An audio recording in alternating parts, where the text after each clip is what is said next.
In this video, we're going to look at the ENFP and INTJ relationship. And for my INTJ viewers, I'm going to provide a structure. And that's one of the differences between our two personalities, of course.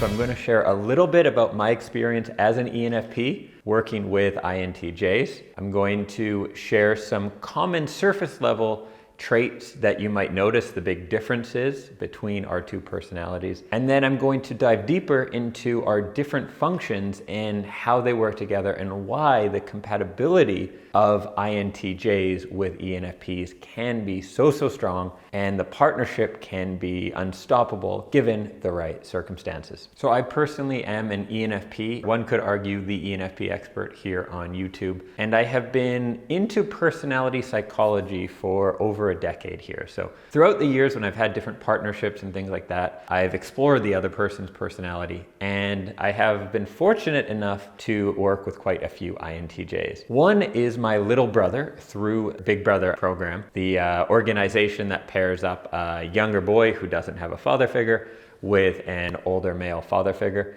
So he is an INTJ. We found out fairly recently. He's 19, maybe 20 now, something like that. And we were talking about it and actually recorded a whole podcast on it, which I will link to. As well as recently I went into business with an INTJ, which involved together going to a foreign country and going into some very unexplored territory to look at an investment possibility, which was about the most intense learning experience you could have, really getting to know someone else and a different personality. And this individual and me were friends beforehand as well. So learned a lot about that INTJ ENFP relationship with that. I am not talking from textbooks here. This is all from my own experience and then put into context perhaps with what we can learn from the textbooks. So on the surface, the INTJ and ENFP could not appear more different. ENFPs often appear really loud and friendly, and sometimes to people who don't know us well, we seem like we're maybe not even that intelligent. We're all about fun and living in the moment. We're very extroverted in many cases, and INTJs can come off as more serious and reserved and seem like they're all about the numbers and the analytics and everything else. This is not really the case though when you go below the surface. The INTJs I know tend to be very fun people actually.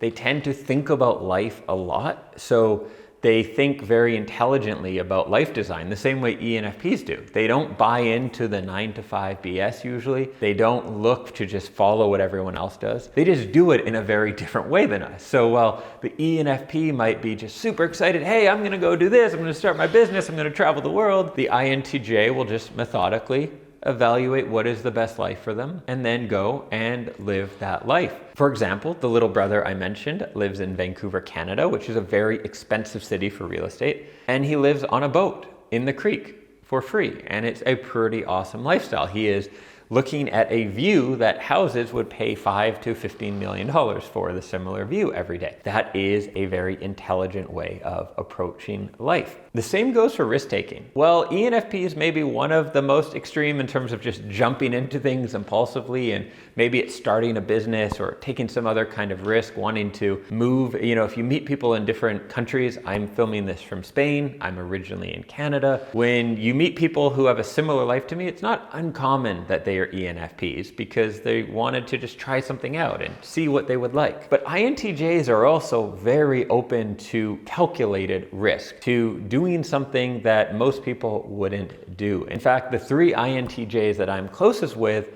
all live pretty unique, cool lives with lots of travel and a unique approach to living that is best suited for them. Now let's dive into the functions, because this is actually the best way to explore our different personality traits, the similarities and the differences. If you're not totally familiar with how functions work with personality type and that, I'll do my best to explain a little bit as I go, so this should all make sense even if you're a bit of a beginner. So when we're operating normally, each personality has 4 functions, one of which is our primary function. And this is the best way for us to operate essentially, and how we prefer to operate, say, 80-90% of the time. It's also where our strengths come from. If you have some kind of superpower, if you're really good at something, it's likely related to your primary function. So an ENFP's primary function is extroverted intuition. Essentially, this means that we take in a lot of information using our intuition, and it's information from outside of us, right? So it could be books, it could be videos we're watching, it could be walking into a room and really assessing things quickly and taking in a ton of information,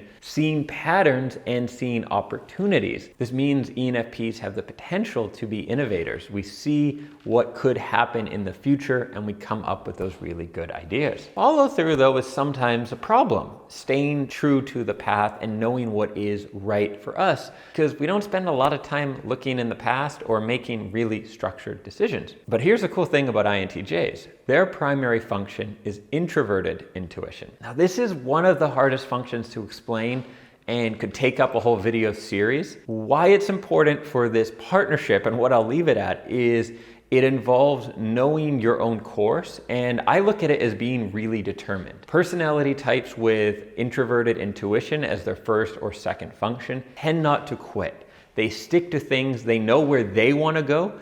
So ENFPs, we know where the world may go. We see patterns, we see things that we think are going to happen. People with introverted intuition like INTJs don't necessarily see these patterns, but they know where they are going to go and therefore have a determination to get there. So you can see how pairing up these two primary functions could be one heck of a superhero team. Now let's look at our second and third functions, and here's where it gets really cool and pretty interesting. We actually have the same second and third functions together, but in a different order. So for ENFPs, our second function is Introverted Feeling, which is all about knowing what is right and wrong for us and making decisions based on some kind of a value system, essentially. And our third function is Extroverted Thinking, which is about order and structure and, being effective, making things happen outside of us, extroverted in the real world. We're usually not very good at it. We develop this later in life, if you're wondering. And INTJs, their second function is extroverted thinking. So making things happen, operating out of a place of logic. And their third function is introverted feeling. And this is really, really important and why this partnership can be so unstoppable. First, we can operate on a similar level of understanding each other. Now, an INTJ, assuming two people are the same age and same level of development, of course, an INTJ is going to have a much more developed extroverted thinking than an ENFP. They will be the organized one. They will be the one who likes to look at logic and the numbers for structuring things and everything else. We can speak that language still because we do have that function. And so we won't be totally confused or think, no, this isn't the right way to do things or whatever. We can get along on that level and even admire them and see how far along they are in terms of the way they can operate in that function, essentially. By the way, if you are interested in how all the functions work together and how we develop them and everything else like that, I have a video I'll link to here called the ENFP functions in depth, and that explains the ENFP functions, but it also gets into how functions develop in general and how we can use them for personal growth. So even if, say, you're an INTJ, you'll probably find the video quite interesting. And of course, you'll learn a lot about ENFPs, so I'll put a card up for that one. So this overlap is really cool because what it means is if you're an ENFP and you're driven by values, you're going to have trouble partnering with someone who's just about the numbers, who has no sense of introverted feeling. They don't care if your business is burning down the rainforest as long as it makes a profit. That kind of person is not going to connect well with you. You're not going to connect well with that kind of person, and you're going to run into a lot of roadblocks because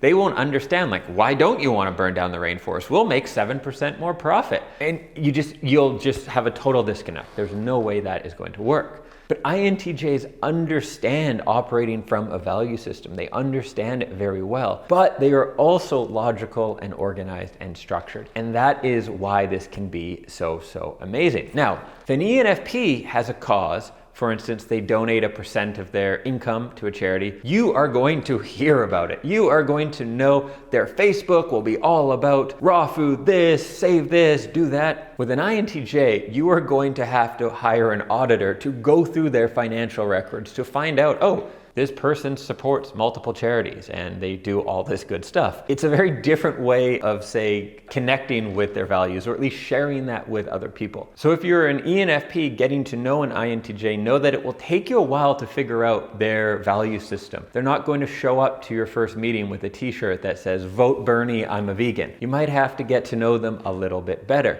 And if you are an INTJ with an ENFP, know that we wear our values on our sleeves a little bit more. And if they haven't seen this video, that ENFP that you're maybe dating or going into business with is not going to be aware that you maybe keep your cards closer to your chest. So it will help you from time to time to just reveal a bit more of that information. And even though for you it might seem weird, like oversharing, you can't overshare with ENFP, so don't worry about that at all. Now, an ENFP and INTJ partnership is not always going to be rosy. You're different enough in terms of personalities that there will be times when you don't quite get each other at all. And you may find yourself butting heads. I filmed some videos about this before. But if you're willing to invest in the relationship and really understand the other person, the long-term benefits will definitely be worth it. If you want my last tip, keep in mind that even though on the surface this person is going to seem so much different than you, under the surface they're operating in a very similar way. So if you take the time to really get to know them and form a complementary relationship,